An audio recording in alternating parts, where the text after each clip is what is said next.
ကျေးဇူးတထောင်ဖိုက်တာရေမမရေဆိုတော့ဖိုက်တာဖောက်ပြန်မယ်နော်ဖိုက်တာကတော့ဒါအမြဲတမ်းဖောက်တာ9ခုလောက်ရှိပြီ3500လွယ်ပြီးမပေါဘူးပေါ့နော်ဒီတစ်ခါတော့ကန်လေးထူးမလားပေါ့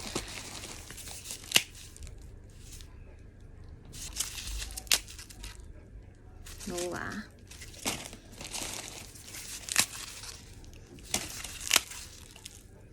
နိုးပါဒီအောက်မှာတခါလေကျွတ်နဲ့အမိုက်အိတ်ထည့်ထားရတယ်ဒါလည်းကြည့်မယ်နော်သူတို့လည်းကြည့်လို့ရအောင်မပါဘူးအိုးပါလာပြီစပြီးတော့တထောင်ဒီမြိုင်9000နေပါလေပေါက်တယ်နော်ကိုရီခါမှမပေါက်ဘူးမပေါက်ကန်ဆိုဒီမှာမပေါက်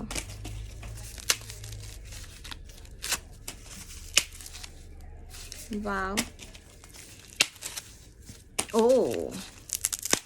ပါလာပြီတထောင်ကျေးဇူးတထောင်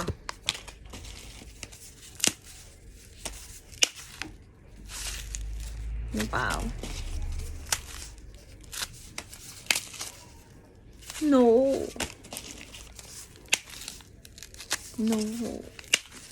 yes ပါလာပြီတထောင်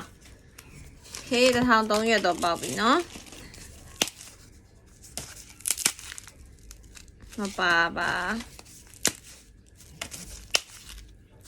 no သူချိုးရတာဖီးရတော့တော်တော်မိုက်တယ်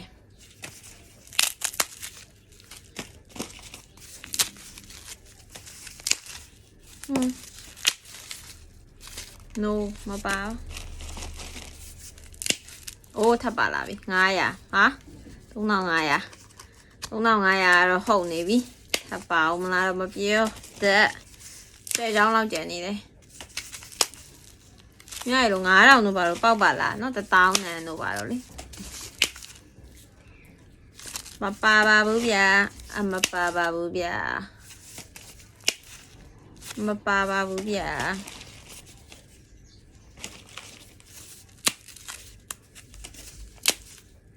မပါပါဘူးဗျာမပါပါဘူးဗျာနောက်ထပ်4ချောင်းပဲကြံမှာတော့တယ်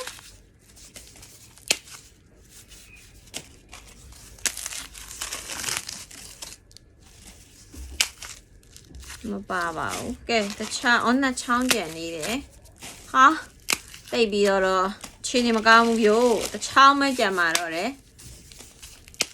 ကဲ3500ပဲပေါက်ပါတယ်ဒီထဲမှာတော့ရွှေနဂတ်တွေရွှေစဲသီးတွေကိုနဲ့မထိုက်သေးလို့မရသေးဘူးပေါ့နော်အဲ့ဆိုတော့3500ပဲပြန်ရပါတယ်သူကဒါဝယ်လာတာဘယ်လောက်လဲ9200လားမသိဘူးပေါ့နော်ဒါတော့ဟိုတိန်ကြီးတွေကသွားဝယ်ရတော့9200နဲ့ရတယ်အဲ့တော့3500ပြန်ရတယ်တော့ရှုံးတယ်ပေါ့နော်ကဲအားလုံးပဲဘိုင်ဘိုင်နောက်ဗီဒီယိုမှာပြန်လည်ဆုံတွေ့မယ်နော်